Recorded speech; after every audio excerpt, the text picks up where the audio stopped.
도시 발전 단계 보도록 하겠습니다. 이 도시 발전 단계 관련져서 두 가지가 이렇게 상당히 강조가 되고 있어요. 그게 뭐냐면 첫 번째는 이 클라센이 도시화 순환 단계. 그다음 페이지 넘겨서 보게 되면 게이오와 콘톨이 차별 도시화 주기 이론 뭐 이런 식으로 해서 두 가지인데 이 두 가지의 내용이 사실상 보면 거의 대동소이하다고 볼 수가 있어요. 이 도시 발달이 단계에서 이 그래프를 이해를 하면 되거든요. 이 그래프에 보게 되면 거기에 이제 인구 변화율 해가지고 중심부, 주변부 뭐 이런 게 있죠. 그리고 이 중간에 실선으로 되어 있는 것, 이렇게 중간에 실선으로 되어 있는 요거는 뭐냐? 요거는 DUS라고 그래가지고 데일리 어번 시스템.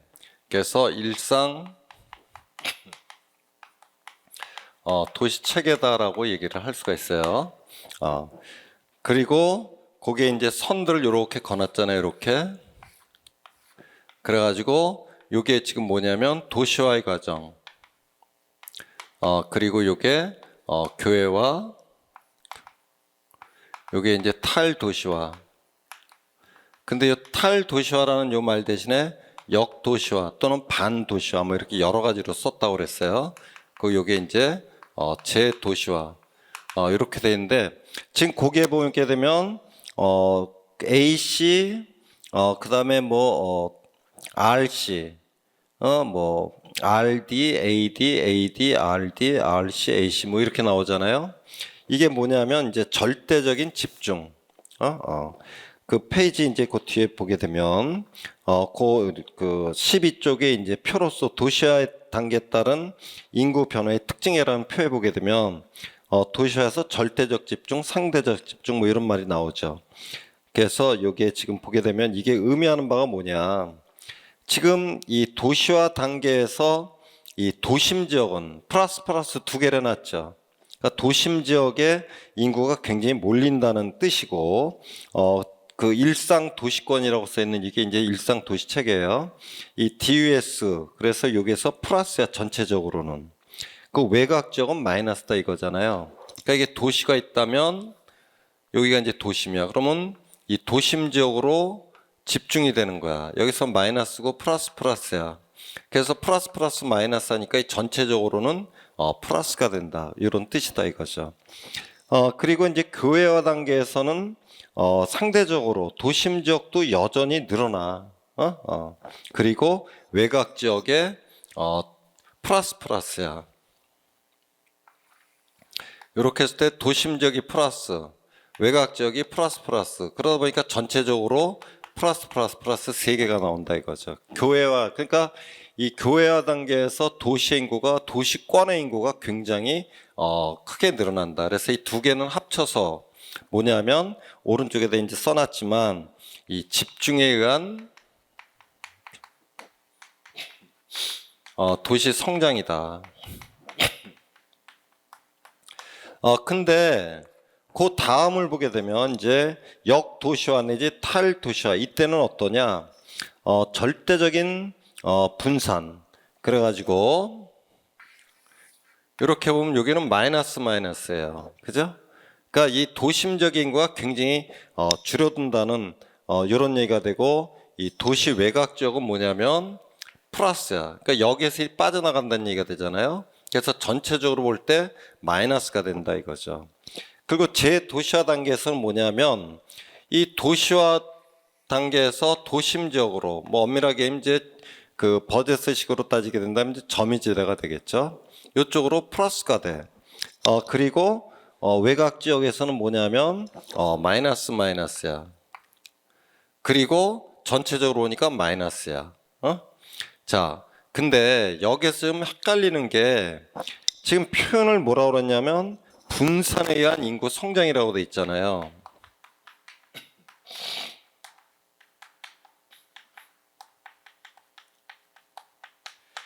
이 말이 굉장히 이상한 거야. 그죠? 근데 임용시험에 이렇게 나온 거예요. 그래가지고 여기다 이렇게 써놨거든요. 근데 이거는 마이너스야, 마이너스. 그래서 내가 거기다 괄호 해놔가지고 인구가 감소한 거다 이거죠. 그러니까 도시권 지역의 인구가 줄어들었어. 그 이 사람들은 어디로 갔어? 더 먼 지역으로 갔겠죠. 더 먼 지역으로. 그죠? 일부가 요리 갔고 일부는 밖으로 나갔고. 자, 그러면 11쪽에 있는 이 도시화 단계에서 이 단계에서 우리가 어떤 내용을 알아둬야 될까 해서 그 표로 거기다 해놓은 거예요. 도시화 곡선에 대해서 알아야 된다 이거. 여기서는 이 도시화 곡선 요거에 대해서 알아야 돼요. 근데 이 도시화 곡선 같은 경우는 2015년 이전에 나왔지 그 이후에는 안 나왔어요.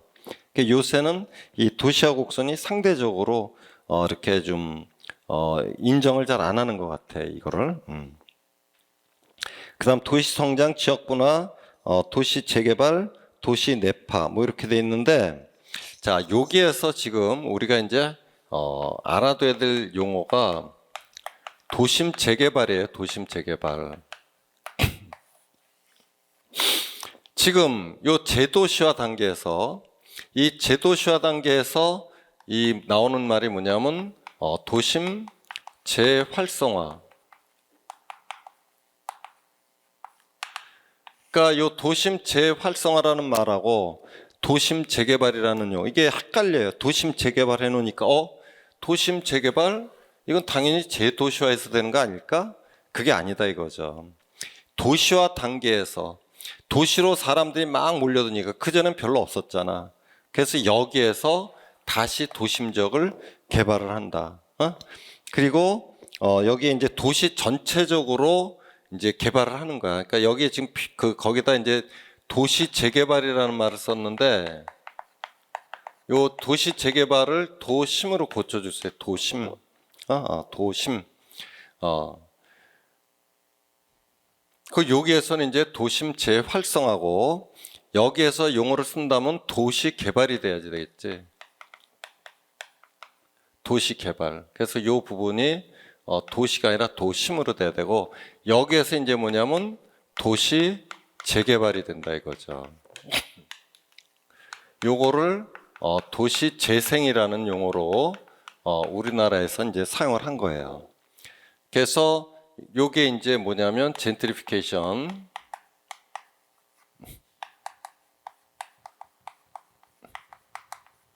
요렇게 우리가 이제 구분을 지어서 기억을 해둬야지 돼요. 그래서 핵심적으로 알아야 될 것, 도심 재개발은 여기에서 있고 도심 재개발은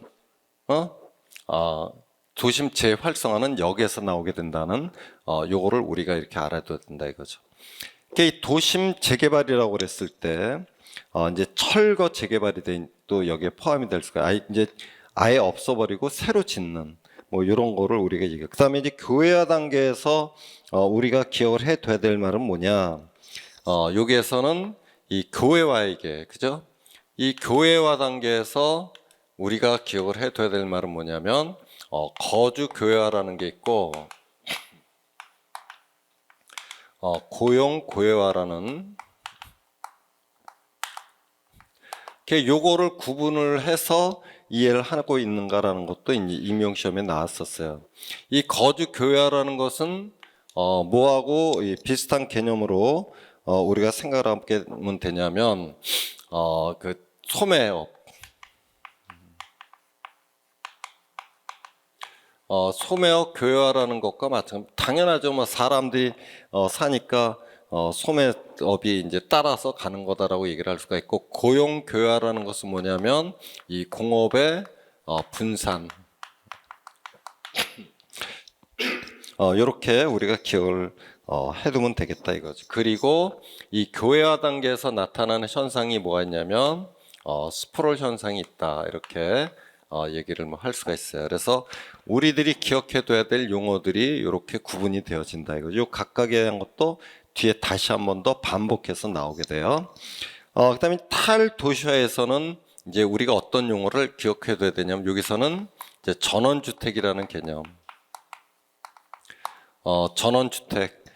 그래서 이제 그 생태도시 뭐 이런 개념도 함께 기억을 해야 되고, 그다음 요 때는 이제 귀농. 우리나라에서도 이제 귀농이라는 게 되게 많이 이제 있었던 다운시프팅. 그래서 이런 귀농이라든가 전원주택이라든가 하는 이런 개념이 나오게 되는 게 탈도시화 단계에서 나타난다, 이렇게 얘기를 할 수. 그 다음에 이제 재도시화에서는 도심 재활성화라는 이런 것들 알아야지 되고, 여기에서 이제 우리가 기억을 해둬야 될 것, 뒤에 이제 다시 나오겠지만 도심 연계 정책이라든가 하는 이런 식으로 해서 우리가 어떤 것들을 이 기억을 해둬야 되는가. 시험에서는 그래프 주고 뭐 요 단계, 그러니까 예를 들어서 뭐 이렇게 그래프 뭐 이렇게 주고 나서 요 단계를 지칭하는 용어가 뭐냐, 뭐 요 단계 지칭하는 용어가 뭐냐, 뭐 이런 식으로 이게 나왔었어요. 이게 각각의 단계에서 지칭하는 용어가 뭐냐, 뭐 이런 것부터 시작해서 저는 계속 이걸 반복적으로 이렇게 여러 번 물어봤었어요. 자, 도시화, 교회화, 그다음에 탈도시화, 재도시화에서 우리들이 기억해둬야 될 것들은 이런 것들이다라고 얘기를 뭐 할 수가 있다 이거죠. 그다음에 이 도시 발달이 각 단계에 따라서 도심과 도시 외곽과 일상 도시권별로 상이한 인구 증가 패턴이 나타난다 해가지고 12쪽에 있는 아까 얘기한 그런 것들, 이런 것도 이렇게 물어보고 그랬어요. 그 다음에 이제 차별 도시화 주기 이론인데 비슷해요, 보면은. 그죠? 자, 처음에 보게 되면 지금 1번, 2번, 거기에 이제 그 로마 숫자로 1번, 2번 쓴, 그게 뭐냐? 도시화죠. 그래서 도시화야. 그리고 3번, 그 다음에 이제 그 4번, 요거는 뭐냐? 교회화가 된다 이거잖아요. 교회화. 그리고 5번이 뭐냐면 탈도시화 이렇게 될 수가 있는 거고. 근데 지금 끝에 보면은 U라고 다시 돼 있죠. 그러니까 U가 처음 U가 있고 그 다음 끝에 U가 있어요. 그래서 이 끝에 U는 재도시화로 우리가 얘기를 뭐 할 수가 있겠다 뭐 이런 거예요. 근데 그 게이어 같은 경우에는 어떻게 했냐? 수위 도시 단계가 1번 도시화 과정에서 나타나는 거는 수위 도시화다 이거죠. 그래서 도시화가 진행이 되면서 수위 도시의 인구가 집중을 한다. 그리고 이 도시화가 진행이 되면 이 비경제화 비경제 효과, 여기서 말하는 비경제 효과라는 거는 뭐겠어요? 우리가 얘기할 때는 집적 불이익 같은 걸 얘기할 수가 있겠죠. 그래서 집적 불이익이다라고 그러면 지대가 상승하다거나 뭐 교통이 혼잡해진다거나 뭐 환경 오염이 뭐 심해진다거나 하는 이런 것들을 얘기할 수가 있겠죠. 그러면서 이제 빠져나가게 된다. 이렇게 해서 수위 도시가 단액에서 다액 도시로 이제 변화한다. 이렇게 얘기를 할 수가 있어요. 그다음에 이 중간 도시 단계가 되면 수위 도시 인구 성장이 이 둔화가 돼. 대신에 뭐냐면 이제 중간 도시 단계가 높아진다 이런 건데, 지금 그림에서 보게 되면 자 12쪽에 그 그래프를 봤을 때 이 실선이 뭐가 되냐면 이게 수위 도시 단계를 나타내는 그래프가 되겠죠. 그 다음에 그 밑에 있는 게 중간 도시 단계. 그 다음 제일 그 세 번째가 있는 게 이제 소도시 단계의 그래프예요. 그래서 이 소도시나 이런 데서는 처음에 줄어들어. 그러다가 이제 맨 마지막에 되면 이 소도시 단계가 되면 농촌의 인구 감소가 멈추게 되는 뭐 이런 거를 얘기할 수가 있고, 이 중간 도시 단계에서는 이제 인구 반전 현상이 나타난다. 인구 반전 현상 또는 인구 집중 반전 현상 뭐 이렇게 얘기를 해요. 그래서 이 대도시 지역에 몰려들기보다는 이제 교외 지역에 인구가 늘어나는 이런 현상을 말한다 이거죠. 비슷한 거예요. 이게 이제 소자, 아까 이제 뭐 그 LA 학파, 캘리포니아 학파 뭐 여러 번 얘기했고, 소자가 6개의 담론을 제시했다 뭐 이렇게 얘기했는데, 이 소자는 이 도시 형태가 어떻게 되는가 했을 때 19세기 초반에는 상업도시, 후반부로 가게 되면 산업도시, 그러다 이제 1920년 포디즘 단계에서는 이제 거의 독점 도시, 그리고 1970년대는 포스트 포디즘 도시다라고 해서 나와 있는데 이게 지금 이 그래프, 이 그림에 보게 되면 1970년에 포도주의 도시라고 나와 있죠. 그죠? 그래서 요거는 이제 우리나라 학자, 뭐 권영우 교수가 됐든 남영우 교수가 됐든 이런 사람들은 1970년에 도달해서 포디즘적인 도시 뭐 이게 나타나지만 지금 이 그림이 의미하는 바는 뭐라고 우리가 이해를 해야 되는가? 그랬을 때 이 1970년대 이후 요거는 포스트 포디즘적인 도시로서 이해를 해야 된다. 이 포스트 포디즘 도시로 이해를 해야 된다. 이렇게 얘기를 해요. 그래서 이런 그 보게 되면 지금 거기에 도심 부활, 도심 재활성화 이런 말이 나오잖아요. 지금 이 1970년이라고 이 소자가 얘기한. 그래서 이게 포디즘이라기보다는 포스트 포디즘. 그리고 1920년대 요게 포디즘. 이렇게 이해를 하는 게 맞다. 이렇게 이제 그 얘기를 하고 있어. 그 밑에다가 써놨죠. 그래서 1970년대 이후는 포스트주의, 포스트포드주의 또는 후기 포드주의로 규정하는 것이 적절하다 뭐 해가지고 거기에 이제 뭐 이 이무영 역해가지고 거기다 이제 써놨어요. 뭐 공간과 비판 사회 이론 해가지고 여기에서 이런 식으로. 그러니까 우리나라 학자들이 이해를 할 때는 포스트 포디즘 그 1920년대를 포디즘 이렇게 이해하는 게 타당하다. 그러니까 아직 이게 시험에는 안 나왔어요. 이견이 있을 수 있잖아요. 번역을 하는 데 있어서. 그래도 우리들이 기억을 해두는 거는 이렇게 이해를 해두는 게 좋겠다 이거죠. 그러니까 이 도시가 어떻게 바뀌게 되는가? 산업도시, 산업도시, 포디즘적인 도시, 독점도시라는 게 포디즘적인 도시다라는 거야. 그리고 포스트 포디즘적인 도시 해가지고 지금 거기에 보면 스프롤 현상을 거기다 일부러 집어넣은 거잖아요. 그래서 신산업지구가 있고 거기에 이 외곽 도시 이게 에지시티예요. 그러면서 여기에서 이제 스프롤 현상이 나타나는 이런 거를 표현을 해놨다 이거죠. 자, 그 다음에 이제 그렇다면 이런 것들을 이제 달리 본다면 어떻게 또 볼 수가 있느냐? 계속 비슷한 내용이에요.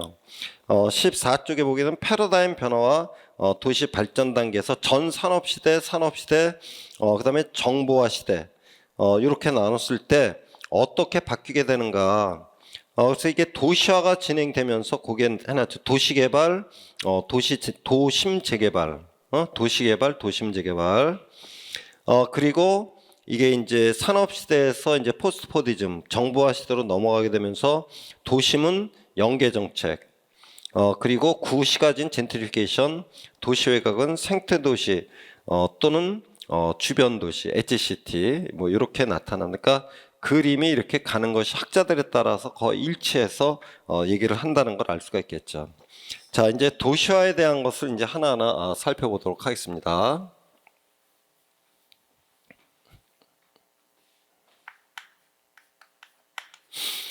도시화에서 조금 전에 얘기했지만 우선적으로 이 머릿속에 넣어야 될 거는 뭐냐면 도시화 곡선이다라는 이런 얘기를 했었죠. 근데 그 전에 우리가 이제 참고적으로 도시가 성장했다라는 개념하고 도시화라는 개념을 구분했었어요. 요거는 단순하게 인구가 늘었다라는 거야. 도시화는 도시의 인구 비율이 늘었다라는 거죠. 그러니까는 이 단순하게 인구가 늘어난다고 해서 도시화가 진행이 된다라고 얘기를 하지 않고 도시가 성장했다 이렇게 표현을 해요. 도시화라는 것은 도시 인구 비율, 즉 전 국민 중에서 도시 인구가 얼마나 되는가. 우리나라 같은 경우 거의 이제 90% 이상이 도시 인구라고 그러니까 굉장히 도시화가 진행이 된 아주 나라라고 할 수가 있어요. 우리나라는. 자, 그랬을 때 여기에서 이제 이 도시화의 조건 해가지고 참고해서 거기 써놨는데 이 도시화의 조건이 뭐냐면 여기는 도시인구 비율이 늘어나는데 이 사회적인 인구 이게 이 수반이 돼야 된다 이거죠 이게. 그러니까 즉 이촌양도라는 게 나타나는가 안 나타나는가. 이 말은 산업 구조가 바뀐다라는 걸 의미를 하는 거잖아요. 그죠? 그래서 이런 것들을 우리가 이제 알 수가 있다 이거죠. 그러니까 당연히 이 도시화를 우리가 알기 위해서 어떤 자료들을 우리가 확보하고 싶다. 그럼 어떤 자료를 필요로 할까? 요거는 이제 지리과 교육론에서 물어볼 수가 있죠. 학생들에게 이렇게 할 때 어떤 자료들을 제시를 하면 좋을까? 뭐 이런 식으로 낼 수가 있어요. 그랬을 때 우리가 얘기할 수 있는 거는 그 산업별 인구 자료라든가 그 다음에는 뭐 그 농촌의 인구 이동 비율이 어떤 도시나 농촌, 도농 간의 인구 이동 비율이 어떠한가 하는 이런 것들을 자료로 제시할 수가 있다. 이런 것들을 도시화에 대한 것을 참고하게 할 때 우리가 제시할 수 있는 자료, 도농 인구 이동 비율, 그 다음에는 도농 인구 이동 자료, 산업별 인구 자료 이런 것들을 제시를 할 수가 있다. 이게 아주 오래전에 이게 나왔던 문제예요. 어떤 것들을 제시를 하면 될까? 근데 최근엔 이 도시화에 대한 것보다는 재도시화나 하는 이런 것들에 관심이 많다 보니까 나올 가능성은 낮아요. 그러나 어쨌든 옛날 꽤 오래전에 나왔지만 도농 간의 인구 변화가 어떻게 됐는지 또는 산업 인구가 어떻게 변화가 됐는지 하는 이런 것들을 가지고 우리가 도시화 정도를 알 수가 있다 이거죠. 그다음에 도시화 곡선이 이제 이 데이비스에 의해서 처음에 나왔는데 이게 급격하게 늘어나는 이 급격하게 일어나는 이때 어떤 일이 벌어지는 거냐? 2000년도 사회적인 인구가 이동을 하는 요게 나타난다 이거죠. 요 끝에 이렇게 놨죠. 요 시험에서는 요런 것도 여기 이 지금 도시화 곡선에서는 여기까지 나와 있는데 요 단계에서 무슨 일이 벌어질까 뭐 이런 게 시험에 나온 적이 있었어요. 그렇다면 우리가 봤을 때 지금 이게 도시화 과정이잖아. 그죠? 여기가 도시화 과정. 이게 되면 요것이 이제 교회화 과정. 그렇다면 여기에서 무슨 일이 벌어질까? 탈도시화. 그러니까 데이비스가 이런 도시화 곡선을 제시를 하던 그 시기에는 이 재도시화라는 젠트리피케이션이라는 이런 개념은 없었던 것 같아요. 근데 요때는 저건 뭔가 나올 것이다. 그래서 여기에서 이제 젠트리피케이션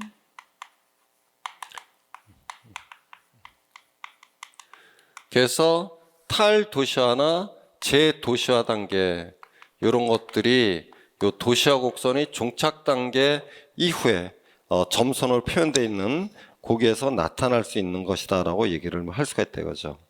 근데 이런 거를 임용시험에서는 탈도시화, 재도시화 뭐 이런 용어를 썼다기보다는 어떤 용어를 썼냐면 도시가 광역화된다.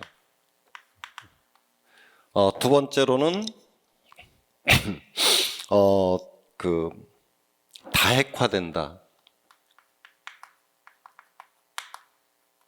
하는 뭐 이런 용어들을 쓰기를 원했어요. 근데 우리들은 그 이후에 나온 이론들을 봤을 때 탈도시화나 재도시화나 이런 것들이 이루어진다는 이런 것들이 오히려 더 정확한 표현이 되겠죠. 이게 어쨌든 이 학문이라는 게 이렇게 발전이 되는 거니까.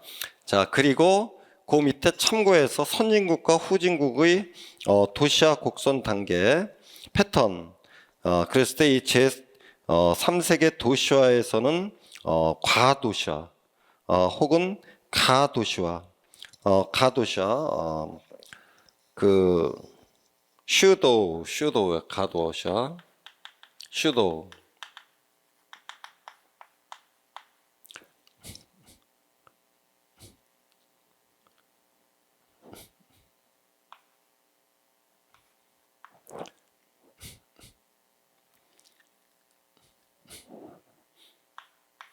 요 슈도시, 그러니까 도시의 어떤 인구 부양 능력에 비해서 인구가 많은 그런 것들을 의미하는 거다라고 얘기를 할 수가 있겠죠. 그래서 경제 성장 없이 인구 성장만 나타날 경우에 가도시화, 그다음 과도시화, 도시의 어떤 그 부양 능력보다 인구수가 더 많이 증가를 할 때 나타나는 거다 이거죠. 여기 후진국이라는데 이제 개도국 같은 경우에는 이촌양도 그다음에 도시 내의 자연 증가가 80%에 해당이 돼요. 그러니까 어떤 이런 데서 뭐 굉장히 많은 인구가 나오게 된다는 이런 얘기를 할 수가 있고, 그러다 보니까 이 도시 내 주택이 부족하겠죠. 그러면서 이제 불량 주택이 엄청나게 나타난다는 건데, 이것도 이제 우리가 뒤에서 얘기를 하겠지만 이 선진국의 불량 주택지구,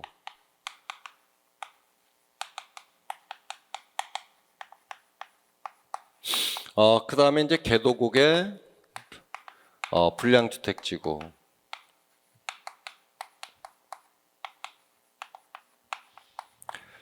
그래서 요게 이제 슬럼이라고 표현이 되는 거고, 요게 이제 스쿼터로 표현이 된다 이건데,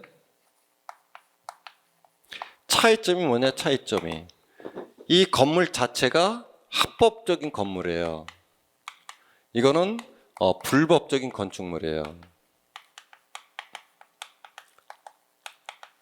요거는 불법적인 건축물이야. 아예 처음부터 불법으로, 그러니까 무허가 판자촌이야, 우리식으로 얘기하면.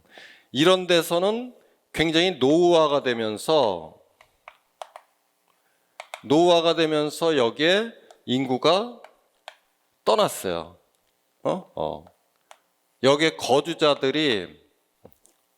거주자가 옮겨갔어.